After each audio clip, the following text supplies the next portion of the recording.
السلام علیکم ورحمۃ اللہ وبرکاتہ۔ الحمد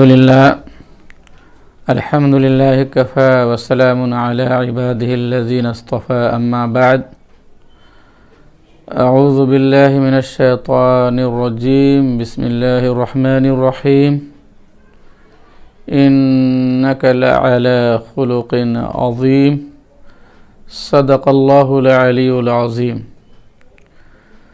وقال النبی صلی اللہ علیہ وسلم انما بعثت معلما، وقال علیہ الصلاۃ والسلام انما بعثت لیتمم مکارم الاخلاق، او کما قال علیہ الصلاۃ والسلام۔ واعظ تو سنتے ہیں لیکن ہم عمل کرتے نہیں، گر عمل کرتے تو ہم پہ دن برے آتے نہیں۔ ہم مسلمان ہیں مگر ہم میں مسلمانی نہیں، گر مسلمان ہیں تو پھر دین پہ چلتے کیوں نہیں۔ عورتیں گھر میں نماز کیوں نہیں پڑھتی بھلا، مرد ہے کہ مسجد میں کبھی آتے نہیں۔ محترم حضرات، بزرگ بھائیو، دوستو، الحمدللہ ہم کلمے والے ہیں، ہم ایمان والے ہیں، ہم تقوی تقدس والے ہیں، ہم مسلمان ہیں، ہم مومن ہیں، ہمارا مذہب اسلام ہے، ہم اسلام کے پیروکار ہیں، ہم نے اسلام کو دل سے تسلیم کیا ہے، دل سے قبول کیا ہے۔ جب ہم نے اسلام کو دل سے قبول کیا تو ہمارے لیے ضروری ہے کہ اسلامی پیغامات کو، اسلامی ہدایات کو، اسلامی احکامات کو اپنی زندگی میں لائیں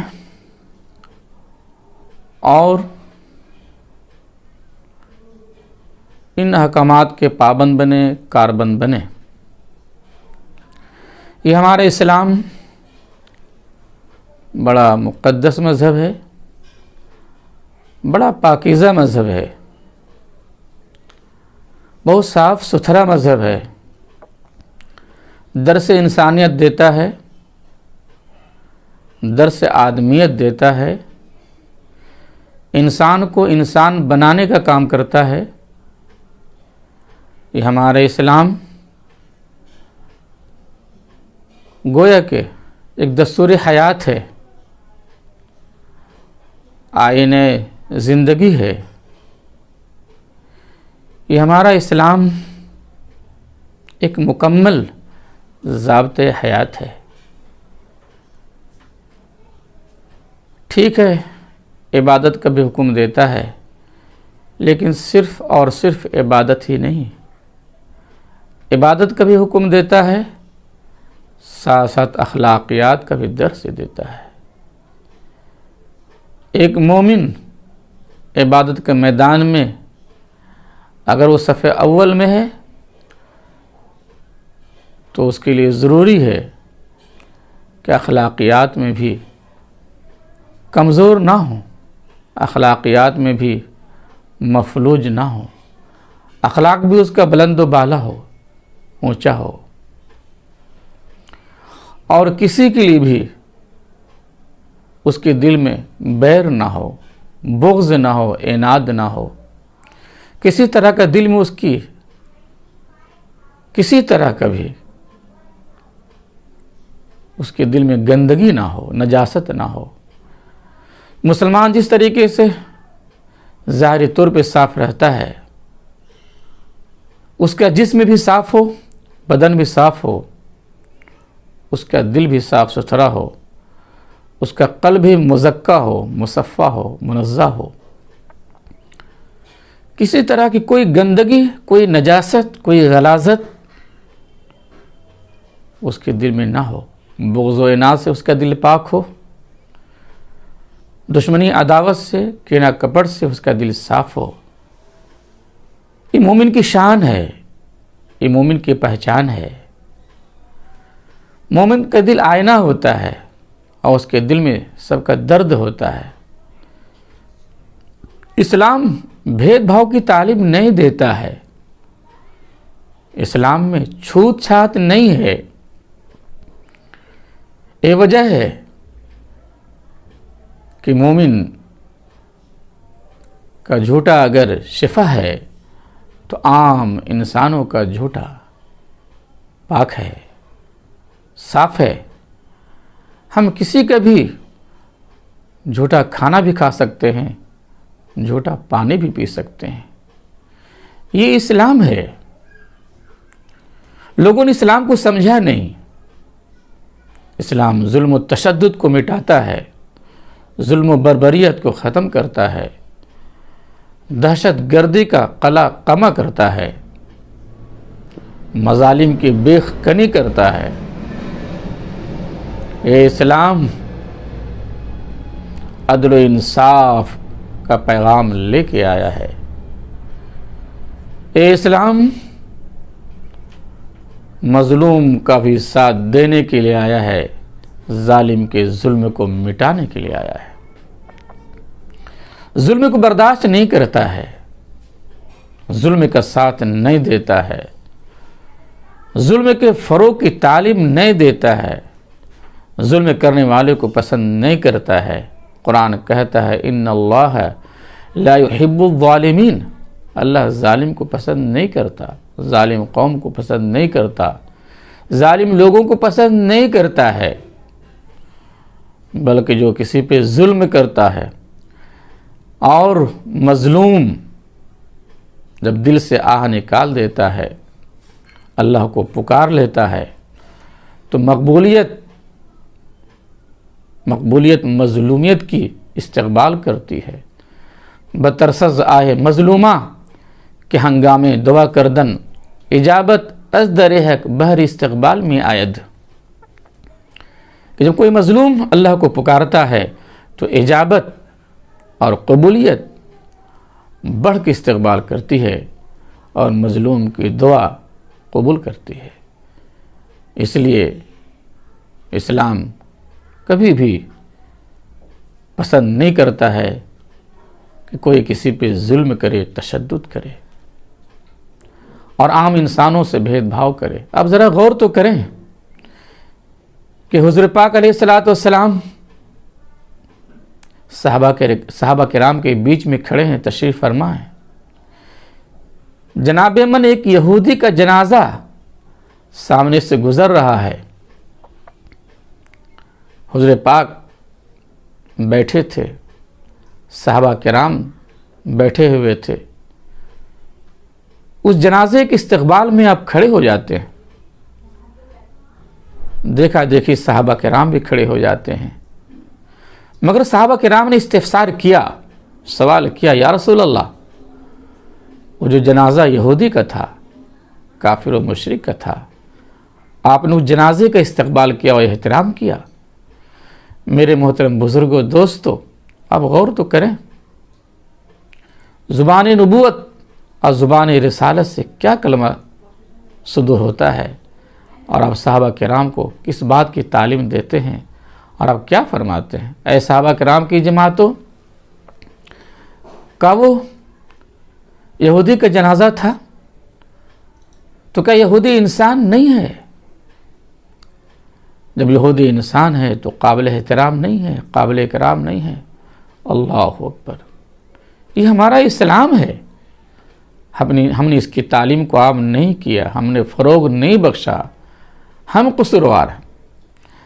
ایک عرابی آدمی، ایک جنگلی آدمی، بدوی آدمی مسجد نبوی میں آ کر کے پیشاب کرنے لگتا ہے، صحابہ کرام نے آواز لگائی، وہ عرابی، یہ مسجد ہے، یہ اللہ کا گھر ہے، پیشاب نہ کرو۔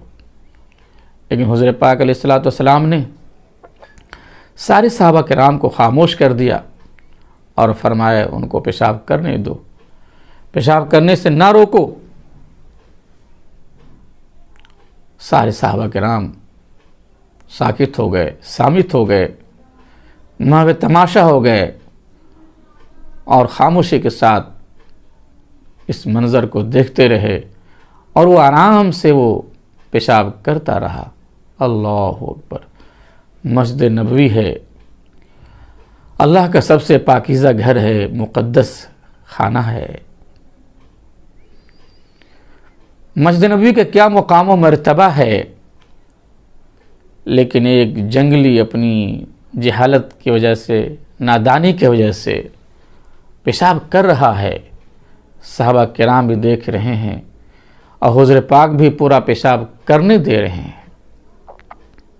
جب پیشاب سے فارغ ہوتا ہے پھر آپ اس کو بلاتے ہیں، اس کو مسجد کا آداب بتاتے ہیں، مسجد کا تقدس سکھاتے ہیں اور یہ سمجھاتے ہیں یہ اللہ کا گھر ہے، یہاں پیشاب نہ کیا کرو، یہاں پیشاب نہیں کرنا چاہیے۔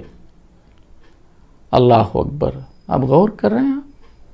یہ آداب تعلیم ہے، یہ آداب تبلیغ ہے، یہ نصیحت اور سمجھانے کا طریقہ کار ہے جو حضور پاک نے پوری امت کو، پوری ملت کو اس عمل سے درس دیا۔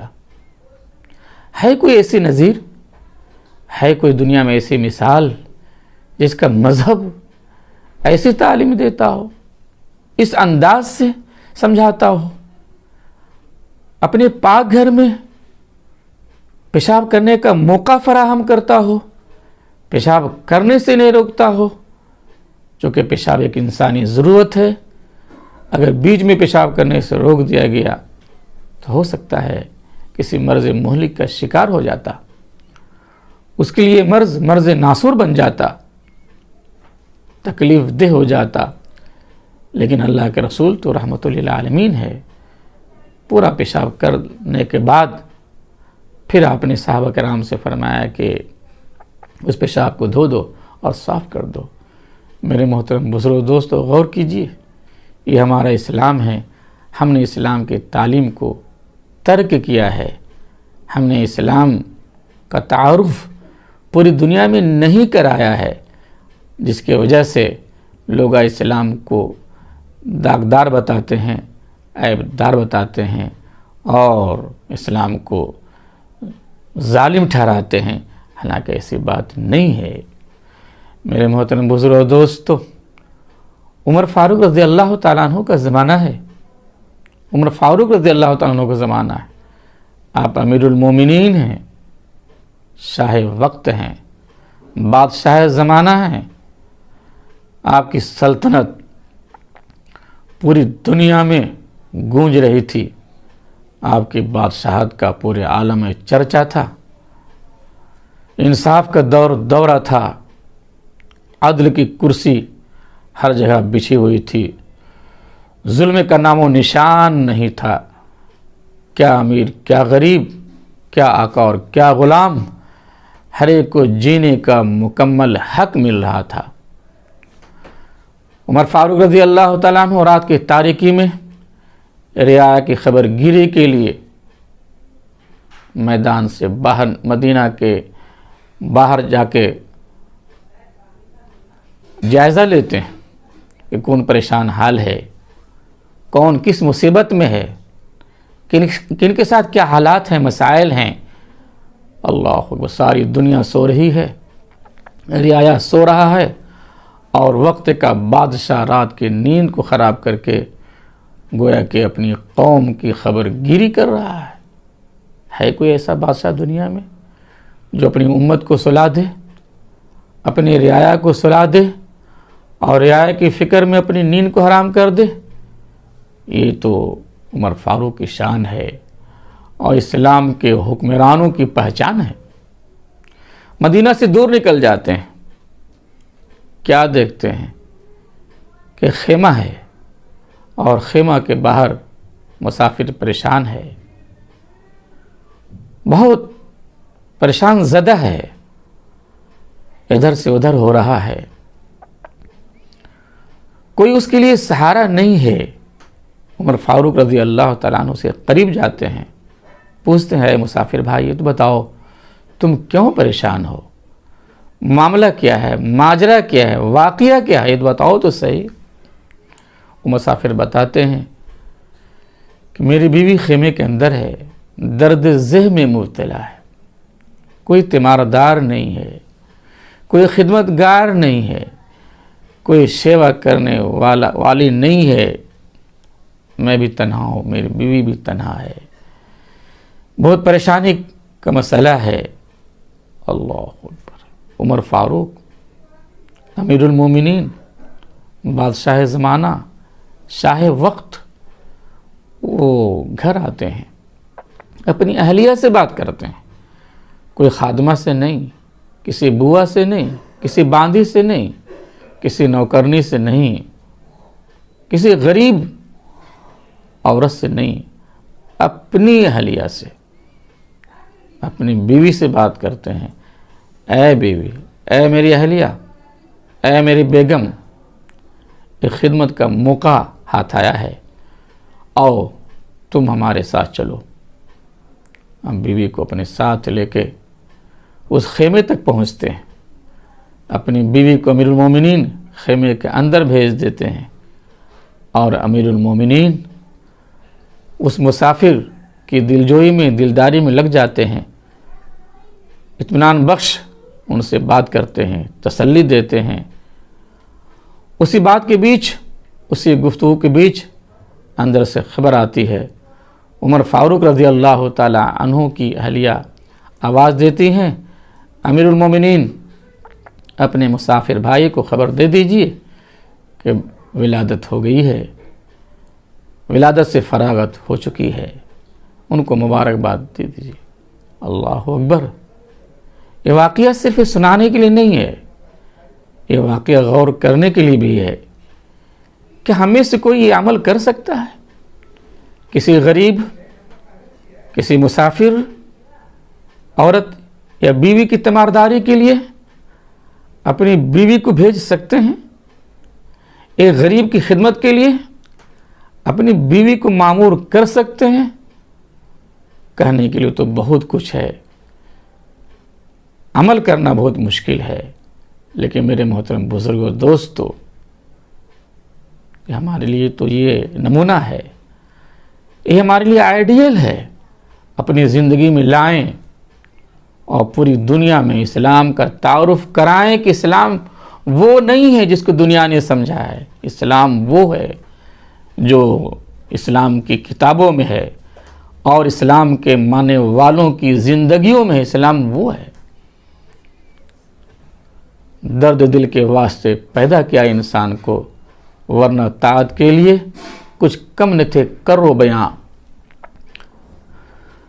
کرو مہربانی تم اہل زمیں پر، خدا مہرباں ہوگا عرش بری پر، نہ ہو درد کی چوٹ جس کے جگر پر، خدا رحم کرتا نہیں اس بشر پر۔